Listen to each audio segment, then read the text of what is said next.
بسم اللہ الرحمن الرحیم۔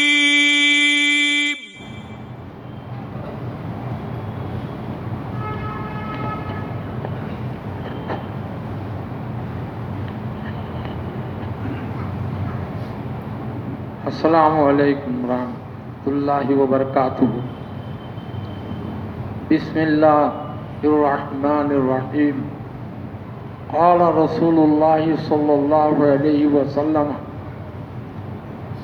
ان اللہ لا ينظر الى صورکم ولا الى اموالکم ولكن ينظر الى قلوبکم واعمالکم۔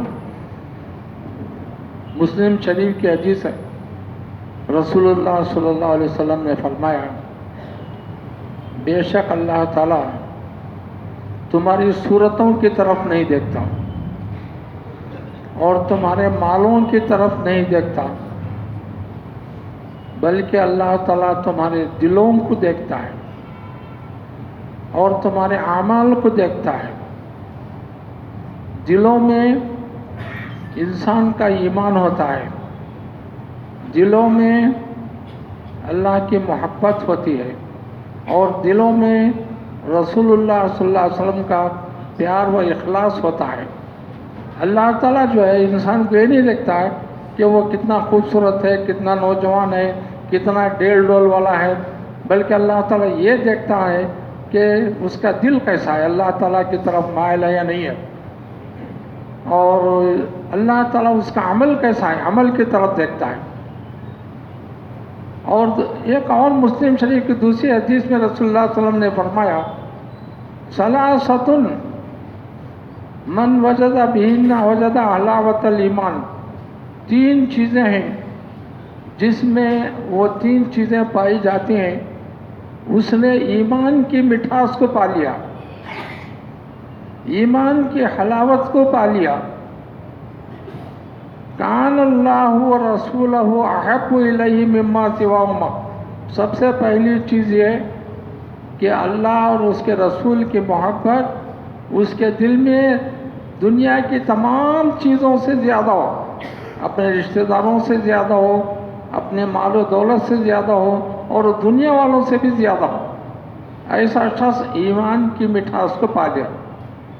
اور دوسری چیز رسول اللہ صلی اللہ علیہ وسلم فرماتا ہے وَيُحِبُّ الْمَرْءَ لَا يُحِبُّ إِلَّا لِلَّهِ۔ اور اگر کسی سے محبت کرتا ہے تو صرف اللہ کے لیے محبت کرتا ہے کہ بھئی یہ دیندار ہے، اس سے محبت کرو، یہ اللہ والا ہے، اس سے محبت کرو، یہ اللہ رسول کے کاموں میں آگے بڑھنے والا ہے، اس سے محبت کرو۔ اس آدمی سے محبت نہیں کرنا جو اسلام کا مخالف ہے، جو اسلام کا دشمن ہے۔ ایسے آدمی سے محبت کرنا جو اسلام سے محبت کرنے والا ہے، جو اسلام کی ترقی کو چاہتا ہے۔ دوسری چیز، تیسری چیز یہ اگر اللہ تعالیٰ کسی کو کفر سے نکال کر اسلام میں داخل کیا تو پھر اسلام سے نکلنے کو ایسے ہی برا سمجھے جیسے کوئی آگ میں ڈالے جانے کو برا سمجھتا ہے، یعنی مرتد ہونا، مرتد ہونے کو سب سے برا سمجھے تو یہ شخص ایسا شخص سمجھو کہ ایمان کی مٹھاس کو پا گیا۔ مٹھاس کس کو کہتے ہیں؟ مٹھاس شکر میں ہوتی ہے، مٹھاس آم میں ہوتی ہے، مٹھاس پھلوں میں ہوتی ہے، اور مٹھاس سے آدمی کو محبت ہوتی ہے اور میٹھی چیزوں کا آدمی بڑی محبت سے کھاتا ہے۔ اب ایمان کی مٹھاس کیا ہے؟ ایمان کی مٹھاس یہ ہے کہ ہم دیکھیں کہ رسول اللہ صلی اللہ علیہ وسلم نے جیسا عمل کیا ویسا عمل ہم بھی کریں تو ہمارے دلوں میں ایمان کی مٹھاس موجود ہو جائے گی، پیدا ہو جائے گی۔ رسول اللہ صلی اللہ علیہ وسلم مدینہ منورہ تشریف لائے تو آپ نیچے کھڑے ہو کر خطبہ دیتے تھے، ممبر نہیں تھا۔ تو ایک انصار کی عورت بولی کہ اللہ کے رسول میرا ایک غلام ہے، بڑی کا کام جانتا ہے، لکڑیاں جوڑنے کا کام جانتا ہے، کارپینٹر ہے، میں کیا آپ کے لیے ایک ممبر بنا دوں؟ تو رسول اللہ صلی اللہ علیہ وسلم نے فرمایا کہ اگر تم چاہو تو بنا سکتے ہو۔ تو اس عورت نے غلام کو کہہ کر رسول اللہ صلی اللہ علیہ وسلم کے لیے 3 سیڑھوں والا ممبر بنا دیا. وہ ممبر لا کر رکھ دیا گیا. رسول اللہ صلی اللہ علیہ وسلم ایک دن صحابہ اکرام سب بیٹھے ہوئے تھے. آپ صلی اللہ علیہ وسلم وہ ممبر کی پہلی سیڑھی پر کھڑے ہو کر لوگوں سے کہا کہ دیکھو لوگوں، میں نماز پڑھتا ہوں، میری نماز کیسے ہے دیکھو. آپ صلی اللہ علیہ وسلم کھڑے ہو کر تلاوت کیے اور وہ پہلی سیڑھی پر ہی رکوع کیے، اور جب سجدے کا وقت آیا تو نیچے اترے اور وہ ممبر کے نیچے جڑ میں سجدہ کیے. 2 سجدہ کرنے کے بعد پھر پہلی سیڑھی پر کھڑے ہو کر پہلی رکعت کے لیے قرات کیے، رکوع کیے، پھر 2 سجدے کر کے آپ سلام پھیرے اور صحابہ اکرام سے کہا کہ ھذہ صلاتی، اے میرے ساتھیوں یہ میری نماز ہے.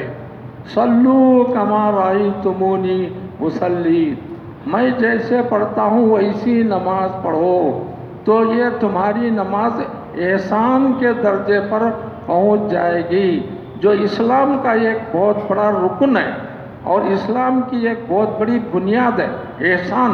احسان یہ ہے کہ آدمی ایسی نماز پڑھے دل لگا کر، اپنا دل اللہ کی طرف بالکل متوجہ کرے اور ایسی نماز پڑھے گویا اللہ کو دیکھ رہا ہے. اگر وہ اللہ کو نہیں دیکھ سکتا ہے تو کم از کم یہ خیال کرے کہ اللہ تعالیٰ ہم کو دیکھ رہا ہے. ہماری نمازیں کیا ہو سکتی ہیں؟ ذرا صحابہ اکرام کی نمازوں کی طرف آپ ذرا غور کیجئے. بخاری شریف کا ایک چھوٹا سا واقعہ ہے. رسول اللہ صلی اللہ علیہ وسلم ایک مرتبہ جنگ سے واپس تشریف لا رہے تھے. راستے میں رات ہو گئی. رات میں قیام کیا. رسول اللہ صلی اللہ علیہ وسلم نے کہا کہ اے میرے صحابیوں، آج کی رات میں دشمن حملہ کر سکتا ہے ہم پر، شبخوں مار سکتا ہے، کون شخص ہماری حفاظت کرے گا؟ اس کو رباط بولتے ہیں. رسول اللہ صلی اللہ علیہ وسلم فرماتے ہیں کہ جنگوں میں ایک رات اپنے فوجیوں کی حفاظت کرنا دنیا و ما فیہا سے بہتر ہے. تو رسول اللہ صلی اللہ علیہ وسلم نے اعلان کیا تو انصار کے 2 نوجوان، بالکل نوجوان، 18-19 سال کے نوجوان کھڑے ہو گئے، بولے کہ اللہ کے رسول ہم حفاظت کریں گے. تو آپ نے ان کو رباط پر کھڑا کیا. رباط بولتے ہیں اس کو. رات میں جاگ کر اپنے ساتھی فوجیوں کی حفاظت کرنے کو رباط آپ نے کھڑا کر دیا. وہ دونوں کھڑے ہو گئے اور دیکھنے لگے ادھر ادھر سے دشمن کہیں کدھر سے آ رہا ہے یا نہیں. تو بیٹھے بیٹھے ایک آدمی نے اس میں سے کہا کہ بھائی دونوں جاگنے سے کیا فائدہ ہوتا ہے؟ میں سو جاتا ہوں تم جاگو، یعنی تو تم سو جاؤ میں جاگتا ہوں. تو ساتھی نے کہا کہ میں سو جاتا ہوں آپ جاگو، آدھی رات کو اٹھاؤ، آدھی رات میں جاگوں گا، آدھی رات تم جاگو. تو اس نے اس کو سلا دیا دوست کو. اب یہ بیٹھا بیٹھا سوچا کہ میں ایسے ہی بیٹھ کر کیسے رات گزاروں، چلو نماز شروع کریں گے. تو اس کے پاس جو تھوڑا سا پانی تھا اس نے وضو کیا اور نماز شروع کیا. نماز پڑھ رہا ہے، لمبی نماز پڑھ رہا ہے. ادھر سے دشمن آیا. اس نے دیکھا کہ سفید کپڑوں کا ایک سفید تھام ستون کھڑا ہوا ہے، حرکت نہیں ہے، کیونکہ یہ شخص پڑھ رہا ہے، لمبی قرات پڑھ رہا ہے. اب کھڑا ہوا ہے تو وہ دیکھا کہ وہ اس میں حرکت نہیں ہے، وہ ستون ہے. تو اب اس کو ڈاؤٹ ہوا کہ یہ یا ستون ہے کیا انسان ہے معلوم نہیں. اس لیے اس نے ایک تیر چلایا. وہ تیر سیدھا وہ نمازی کو لگا. تو اس نے تیر نکال کر پھینک دیا. نماز پڑھ رہا ہے. اب وہ دیکھا کہ ارے وہ ستون میں حرکت نہیں ہوئی، دوسرا تیر چھوڑا، وہ بھی جو ہے سیدھے وہ نمازی کو لگا. اس نے وہ تیر بھی نکال کر پھینکا، نماز شروع کیا، پڑھ رہا ہے نماز. اب اس نے دیکھا کہ ابھی حرکت نہیں ہے اس میں، شاید یہ کوئی ستون ہے یا انسان ہے، ابھی معلوم ہوتا. تیسرا تیر چھوڑا، وہ تیر بھی آ کر نمازی کو لگ گیا.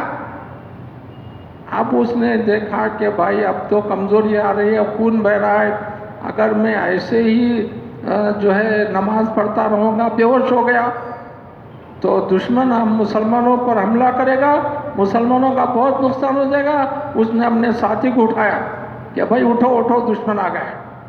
تو وہ ساتھی دیکھا کہ یہ چھوڑ 3 تیر لگے ہوئے ہیں، تو اس نے کہا کیا ہوا بھائی، دشمن آ گیا ہے، تیر سے مار رہا ہے۔ تو اس نے جو ہے دشمن کو تیر سے مار کر بھگا دیا، دشمن کو بھگا کر قریب آ کر دیکھا تو 3 تیر لگے۔ اس نے کہا کہ اللہ کے بندے، پہلے تیر پر تم نے مجھے کیوں نہیں اٹھایا؟ تو اس نے کہا کہ میں جو سورہ بقرہ شروع کیا تھا، وہ سورہ بقرہ ختم کرنے سے پہلے تم کو اٹھانا نہیں چاہتا تھا۔ میں ایک تیر لگا تو میں سمجھا کوئی معمولی چیز ہے، چلو اس کو سورت کو پورا کر لے، تو پوری سورت پڑھنے کے لیے میں 3 تیر کو برداشت کیا۔ آخر تیسرے تیر پر مجھے خوف ہوا کہ میں بے ہوش ہو جاؤں گا، تو تم کو اٹھایا۔ میری نیت صرف اتنی تھی کہ میں جو ہے پوری سورت پڑھوں اور نماز اطمینان کے ساتھ 2 رکعت اللہ کے دربار میں ادا کروں، اس خیال سے میں نے 3 تیر برداشت کیے۔ یہ صحابہ کرام کی نماز تھی، یہ جو ہے احسان والی نماز تھی۔ یہ لوگ جب نماز کے لیے کھڑے ہو جاتے تو دنیا و ما فیہا سے جو ہے بے فکر ہو کر صرف اللہ کے بندے بن کر، اللہ کے عابد بن کر عبادتوں میں گزارتے تھے۔ اللہ تعالی ہم کو ایسی سچی عبادتیں کرنے کی توفیق عطا فرمائے۔ السلام علیکم ورحمۃ اللہ وبرکاتہ۔